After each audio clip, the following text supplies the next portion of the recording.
Okay, ito. Usapang Honda Civic tayo mga kauto. Siyempre dito sa 1994 Honda Civic ESI mga kauto. EG9 inspired dito sa auto neto ni Boss Renz Mirador. Okay, Boss Renz. Boss, kaano muna tayo dyan? Hello muna tayo dyan, boss. Sige po. Hello. Ito, medyo mayayain na itong kasama natin ito si Boss Renz. Boss Renz, syempre very curious ang mga kauto natin. Paano ba kayo nahilig sa pagkukotse muna, boss? Sige po.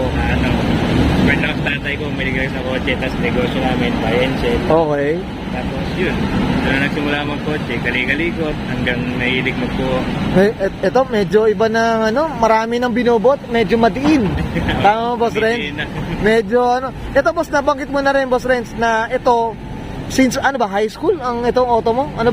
College, College, first year college ako, service ko na to. Ito, service mo. Pero hindi, yung itsura nito, hindi pa ganito. Oo, hindi pa.